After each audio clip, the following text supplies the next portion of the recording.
Comenzábamos nuestro 7º día de viaje por la Persia histórica y atrás dejábamos los días en la capital Teherán, en la deliciosa Isfahán, la perla de Oriente, y la noche pasada en el caravansar Zein Odin, que por una noche nos hizo sentirnos caravaneros de la ruta de la seda, inmersos en el siglo XVI traficando con sedas y especies.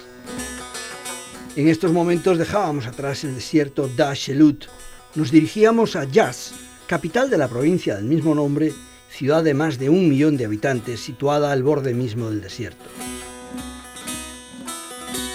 Probablemente el monumento que más fama le aporta a Yazd sea el templo de fuego zoroástrico, que representa a la más antigua religión y aún presente en el Irán actual y en la Segunda de Persia.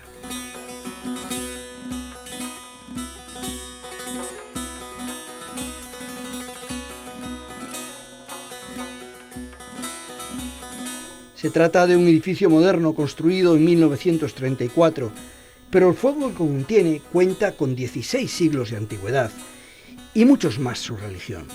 Su nombre es Atashkadeh, que significa casa de fuego, y está representada en su fachada por el símbolo Fra-Harbar, el emblema zoroástrico de su dios alado, Ahura Mazda, que mira a la derecha hacia la luz y hacia el bien. En el patio central hay un pequeño estanque, y en el fondo del edificio central, al que se accede tras subir una escalinata y de un porche con 4 columnas. El zoroastrismo o mazdeísmo es una creencia que está basada en las enseñanzas de un filósofo persa de aproximadamente 700 años antes de Cristo, llamado Zoroastro, del que se sabe muy poco. Basaba su filosofía en la creencia de una unidad divina creadora, Ahura Mazda, del que deriva el nombre de mazdeísmo. Parece ser que fueron varios los emperadores persas que abrazaron esta religión, sobre todo a partir del período Aqueménides. El Avesta es el libro que recoge los textos sagrados del zoroastrismo, podríamos decir que parecido a la Biblia para los cristianos. Su doctrina se basa en 3 frases: pensar bien, hablar bien, actuar bien. El fuego eterno de su interior data del siglo V y es mantenido por los zoroástricos indios descendientes de los persas expulsados de su tierra.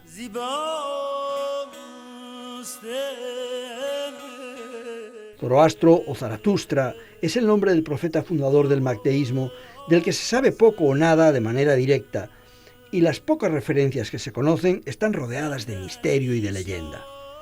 El número de zoroastristas se ha reducido significativamente en los últimos siglos, pero la religión continúa viva y dinámica. La mayor parte se encuentra en India o en Irán, donde son una comunidad muy próspera, dedicada al comercio, a la administración y a las profesiones liberales. Pero su número es cada vez menor. La plaza o complejo Amir Chahmat es quizás el edificio más emblemático de Yazd.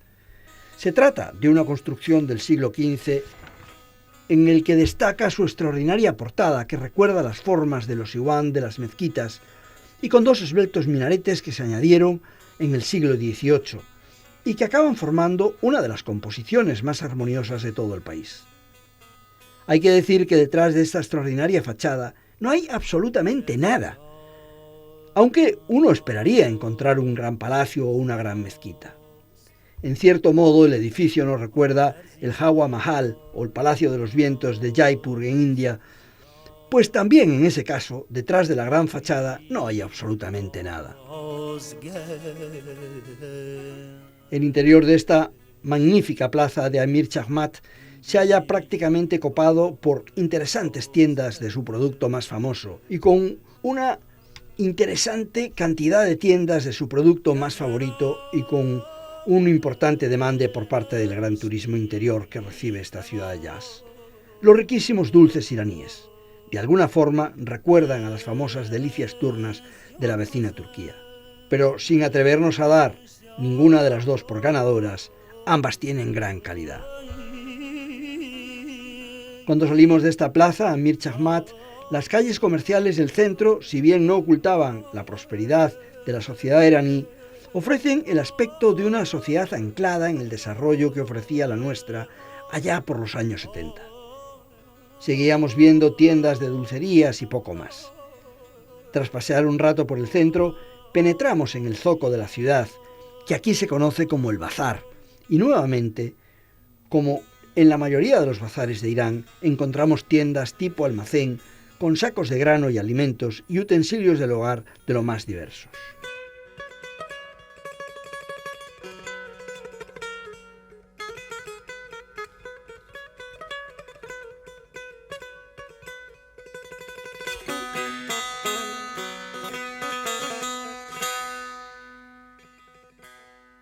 مردن عاشق نمیمیراندش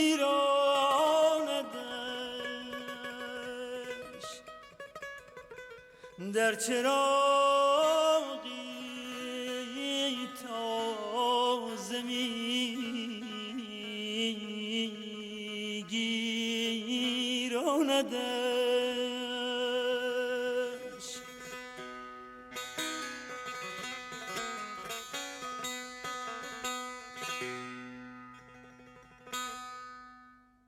مردن عاشق نمیمیراندش نمیمیراندش. La mezquita Masjed Jamé o mezquita del Viernes es una mezquita del siglo XII. Según leemos en la placa explicativa, fue construida en el año 536 de la Égida, o año musulmán, al que deberemos sumarle 622 años para convertirlo en la era cristiana, es decir, el año 1154 de nuestra era. Años más tarde, durante la dinastía timúrida que inició el Gran Tamerlán en 1370 y continuó su hijo y sus nietos hasta 1505, la mezquita fue engrandecida y engalanada, alcanzando el rango que hoy apreciamos. Esta mezquita se encuentra todavía en uso hoy en día y es uno de los destacados edificios de Irán del siglo XIV. La mezquita está coronada por un par de minaretes y es la más alta de Irán. La fachada principal está decorada de arriba abajo de azulejo deslumbrante, predominando el color azul. El templo se levanta en el mismo lugar donde antes había un templo de fuego zoroástrico.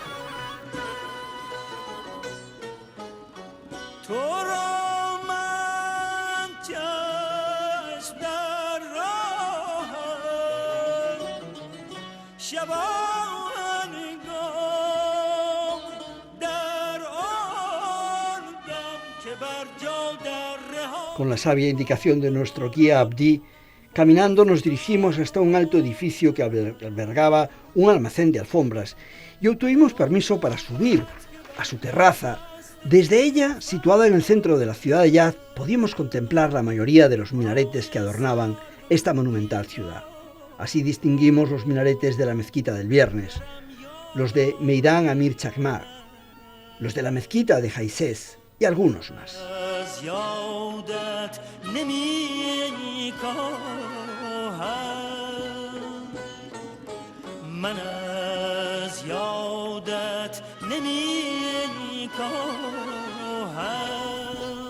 Multitud de cúpulas rodeadas de ladrillo combinan con bagdirs, torres del viento, que se levantan imponentes por encima de los tejados. El agua llega desde hace siglos por canales subterráneos y las torres del viento, ingeniosas construcciones que se levantan sobre las azoteas por centenares, los conservan, además de refrescar también los aposentos nobles de la casa. Con la muerte del tercer imán chiita Hussein Ali y 72 de sus seguidores mártires en la batalla de Kerbala en el año 680, se construye por primera vez uno de estos monumentos que, acompañados por 100 hombres, se pasean por todo el pueblo rodeados de llanto, lágrimas y flagelaciones voluntarias. Se conoce como el Na, o el Monumento de las Lamentaciones.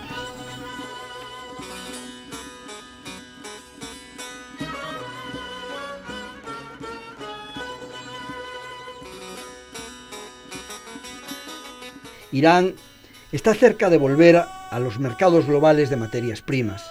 A partir del 30 de junio de 2016, fecha que finalizará el bloqueo de los Estados Unidos, su impacto se prevé importante en el petróleo, pero todavía más afectada será la industria del pistacho. De hecho, su peso en este mercado es mucho mayor. Así, mientras es solo el séptimo productor mundial de petróleo, el país disputa a Estados Unidos el trono como el mayor productor de pistachos del mundo y su entrada en el mercado libre tendrá enormes repercusiones en Estados Unidos y en todo el mundo. En una de nuestras paradas en ruta pudimos contemplar las enormes plantaciones de este fruto seco. Recorríamos las llanuras del tremendo desierto de Dashelut y un día más volvió a sorprendernos el ocaso. Una vez más hicimos un alto en el camino para seguir admirando este acontecimiento único cada día, la puesta del sol en el desierto iraní. Nos hallamos en Mahan, a 35 kilómetros de Kermán, una ciudad bastante al sur en Irán. Hasta aquí llegaron los sufís y un sufí proveniente de los derviches, aquellos derviches danzantes que conocimos en Turquía. Él no era de aquí, era de Siria, concretamente de Alepo, pero en esta ciudad, en este pequeño pueblo, encontró la paz y decidió morar para siempre. La mañana de nuestro 8º día de viaje la dedicamos íntegramente a la población de Mahan, situada a 38 kilómetros de Kermán. Se trata de una pequeña y tranquila ciudad que encantó a un humilde santo proveniente de tierras lejanas y que se afincó definitivamente en esta ciudad. Shanema Toya Bali, de origen sirio de Alepo, nació en 1331. Era un hombre sabio, poeta y también sufí. Durante su larga vida, que fue de 100 años, viajó por Irak, estuvo largo tiempo en la Meca, para después ir a Samarcanda, finalmente quedarse en esta ciudad de Mahan, donde fundó la orden de los derviches Nermatohalis, edificándoles más tarde su mausoleo, convertido actualmente en museo y lugar de oración. A este mausoleo puede calificársele como una obra de arte, especialmente su cúpula de color verde azulado de la época safávida, igualmente que sus magníficas y esbeltos minaretes de la época Qajar, cuya construcción data de 1437, bajo la supervisión de Shah Abbas. En su interior se guarda la habitación donde vivió el santo, tal cual como la dejó, con sus alfombras y libros.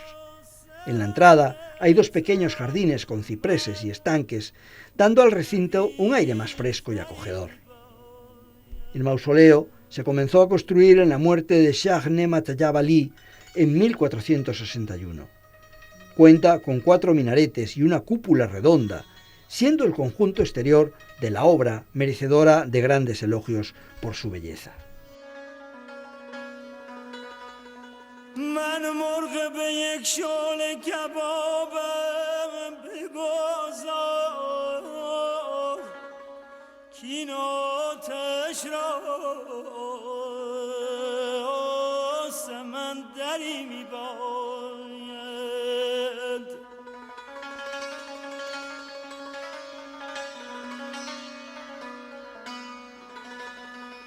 من مرغ به یک شعله کبابم بگذار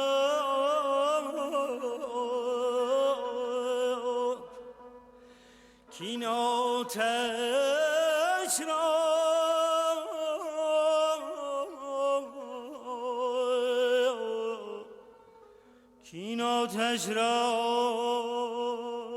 سمندری میباید.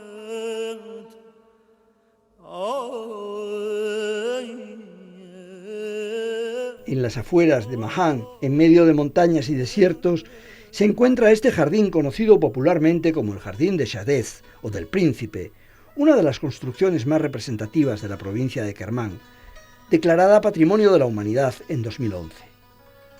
Una bonita fachada a 2 alturas nos da la bienvenida y como lo hicieron 200 años antes los príncipes y reyes de la época, vamos subiendo por una serie de escaleras rodeadas de árboles de distinto tipo. También el agua juega un importante papel y son varios los estanques y fuentes que nos encontramos hasta llegar al otro extremo. Disfrutábamos de un luminoso viernes festivo en Irán, lo que hacía que el Jardín Shadez estuviese lleno de cientos de personas, disfrutando de su descanso, tomando un refresco y fumando shisha, y que parecieran recibirnos con su mejor sonrisa.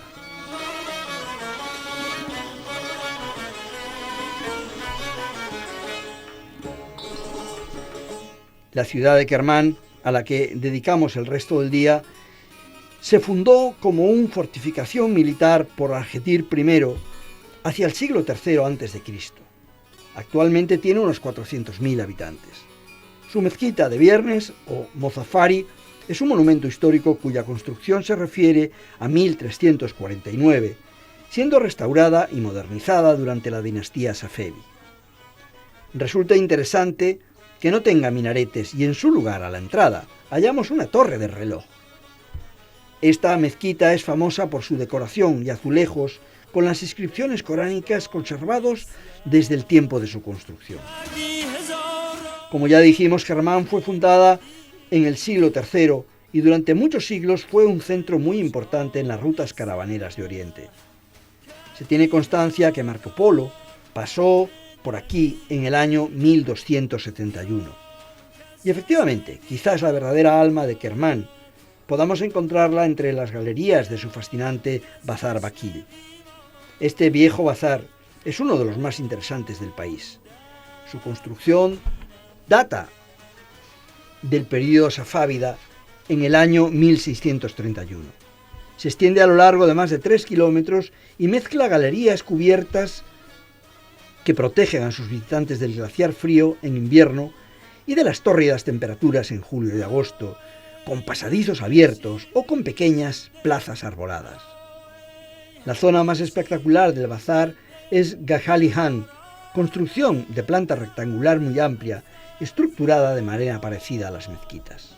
Los pasillos centrales del Bazar Bakil están dedicados, como no, a la moda, y así vemos gran cantidad de los modernos pañuelos que hoy cubren la cabeza de las más atrevidas mujeres iraníes, que han decidido abandonar el negro chador y comenzar a darle color a sus cabezas, incluso en estas ciudades alejadas de los grandes núcleos poblacionales como Teherán o Isfahán, donde todo parece ir más deprisa. Metros más adelante encontramos avanzados calzoncillos de caballero en pequeñas tiendas establecidas dentro de estas bellísimas galerías decoradas con azulejos azules con inscripciones coránicas o con bellos iguanes de estuco pintado. No podemos dejar de destacar las importantes y bien dotadas tiendas de todo tipo de granos y enorme variedad de frutos secos. Estas preciosas tiendas en las que nuestro grupo se nutrió de magníficos pistachos se encuentran en el interior de las galerías o en los pórticos de la plaza Gahali Han. Pegado al Bazar Bakil podremos admirar los baños de Gahali Han, en funcionamiento hasta hace 70 años y hoy convertidos en museo etnológico. Este hamán es un pequeño edificio recubierto por bella azulejería, pinturas, trabajos y yeso y mocárabes que son de todo espectáculo para la vista. El baño público era un servicio indispensable en las ciudades y podemos considerarlo como uno de los edificios más importantes de la ciudad musulmana. Debido a la estratificación social del período Safavi, el vestidor estaba dividido en 2 compartimentos, destinado al extracto alto y al extracto bajo de la población, como podemos ver aquí representado. En el exterior del bazar se abre a la plaza Gahali Han, desde donde parten todas las entradas, quedando los pórticos que la rodean integrados dentro de él. De hecho, el bazar de Kermán es el único en Irán que cuenta con una plaza descubierta en el cruce de los bazares techados. Es una de las razones que hacen que este bazar sea especial y esté propuesto para convertirse en patrimonio de la humanidad. En esta hermosa plaza de Gahali Han podemos encontrar los principales valores de la sociedad de la época: hamán, mezquita y caravansar. El 9º día de viaje nos esperaba quizás la más larga de las rutas a acometer en nuestro viaje por la Persia histórica. Viajaríamos entre Kermán y Shiraz, 571 kilómetros de distancia, recorriendo superficies semidesérticas en la salida del desierto de Dasht-e-Lut, parte de las montañas Zagros que atraviesan de norte a sur todo Irán, hasta la zona más fértil en las cercanías del lago Baktegan. Si queríamos obtener una visión global de este país, no debíamos renunciar a este quizás incómodo viaje en autocar, pero sin duda enriquecería nuestra visión sobre Irán.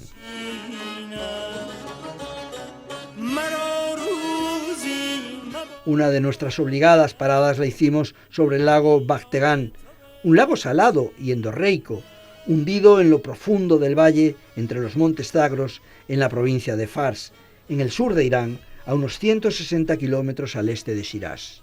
Tiene una superficie de 3.500 kilómetros cuadrados y es el segundo mayor lago de Irán. Está alimentado por el río Khor, pero varias presas construidas aguas arriba han reducido significativamente el flujo del agua en el lago, aumentando su salinidad y poniendo en peligro sus poblaciones de flamencos y otras aves migratorias.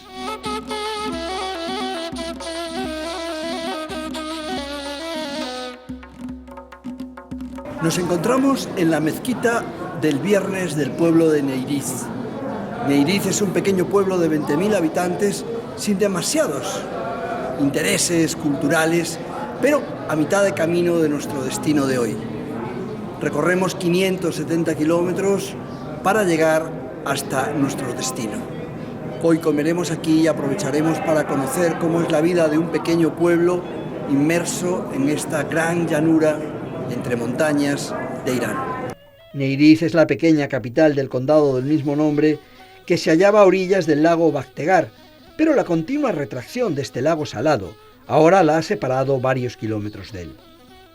Su monumento más destacable es su mezquita del Viernes, y una inscripción en su Gran Iwan indica que el Mihab fue construido en el año 973. Al abandonar Neiriz, recorrimos el precioso valle de Palagán, situado al sur de la ciudad. Palagán en sirio significa pantera, pues en el pasado este valle estaba habitado por estos animales. Para los lugareños del Valle Palagán es todo un clásico de los bellos paseos que aquí se pueden realizar. Un fértil y verde valle rodeado de altas y escarpadas montañas.